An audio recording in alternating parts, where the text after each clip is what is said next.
Are you tired of always dying from flying enemies? Are you tired of your movement abilities being unreliable and sometimes not even having a movement ability? Do you want to shoot enemies fast? Do you want to nuke? Well, 2 out of 4 ain't bad.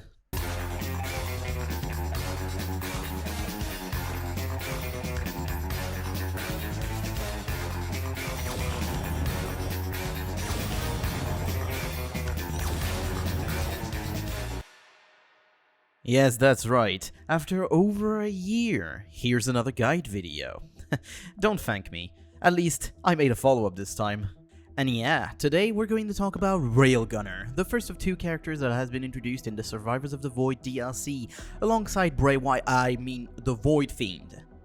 And whereas the Void Fiend feels a bit more stock standard in some ways with its good movement and a fine ability to take down groups while still maintaining a weakness along the bane of everyone's existence, the flying enemies, Railgunner is the newest type of survivor in Risk of Rain, someone that nukes but cannot move well. To be honest, with a gun this big, everyone would struggle. You may tell me, but Red Rock, Artificer is also doing that. And I'd say yes, but also, at least Artificer doesn't require skill. The reload time mechanic is the most unforgiving thing in the early game, and you'll always need to land on that ping spot to deal that extra damage that you will definitely need. Look, I've played my fair share of Railgunner now. She's my second most played after Huntress, which is saying something. I'm getting close to 1,000 hours in this game, and somehow these 2 are the top for me. Huntress I'd get just because of her reliability and also just her gameplay is fun, but Railgunner? That's like polar opposites. And yes, they are complete opposites in almost every way. First, let's talk about your abilities in about 15 seconds. Ready? Go! Your primary makes you pew pew fast, your secondary makes you scope and deal big damage, also you can crit. Your utility sucks but can be fun, and your ultimate is the big bold blast boom! Oh, and it comes in 2 colors, blue and pink, but pick pink. For a bit more info, yeah, you can only crit when scoped or using your ultimate, but oh boy is it worth it. To be fair, not having the extra damage for your primary does suck, but your primary does have homing bullets. But you can still deal enough damage without the crits as long as you find the right items. Now for movement, you are very limited. This little pad here can do some interesting things, but you'll mostly be using it very sparsely, and almost never during fights because it sucks. I never used the slow field because I felt that a character like this one, that needs to distance herself from enemies like a good cosplayer in an anime convention needs to stay away from weebs, then you need all the help you can get. At least this thing does offer that distance and peeling potential, but of course, not as much as Huntress to give one with the best movement ability in the game, of course. One last fun trivia thing, you can actually float with Railgunner, but it requires an absurd amount of attack speed. But basically, you can avoid total fall damage by aiming your gun down and using your primary, because it has a slight recoil that gets stronger with attack speed. In late game, you'll just probably be able to shred enemies with only your primary skill, as if you get a good enough build, you'll deal more than enough damage with that alone and won't need to care for a reload minigame or a 15-second timer for 3000% damage that you can deal in 2 seconds anyway.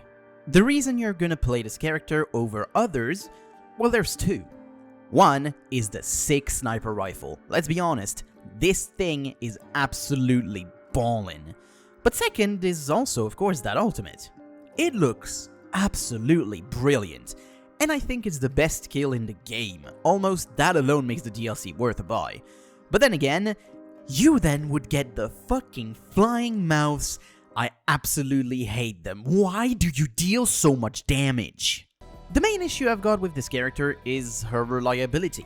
Whereas you could probably get a good enough run no matter how you play the game on Huntress, Loader, or Multi, Railgunner actually requires some dodging skills and some good knowledge of the character and the abilities on the enemies too. Seriously, I had an Eclipse 1 fight against Mithrix. I think this was the longest battle I've had against him, and I was fed!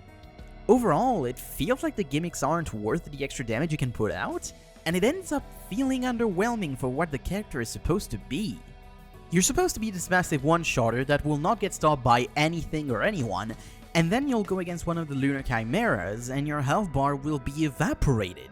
If you're able to make it past stage 15, though, you'll probably be strong enough to beat anyone or anything. Maybe. Except that thing. Whatever it is. Now, lastly, items. Well, this one's easy. Get nuke abilities and attack speed for late game. Go for syringes, gasoline, crowbars for the whites, ukulele and its purple variant, ATG missile MK1 and its variant, and just health, because you'll need it.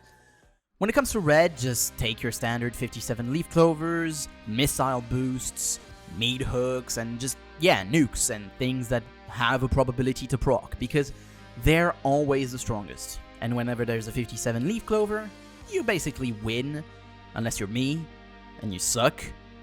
No Shatter Spleen this time, though. The almighty Shroom doesn't have a right to be on Railgunner, as she cannot crit well enough to warrant this item, unfortunately. Don't worry, though. It's the only character like that. Railgunner is just a heathen. And if you want to go the extra mile as a heathen, just use some void items as well. They're only available with the DLC, but if you have that character, you've got the items, so why am I even bothering saying this?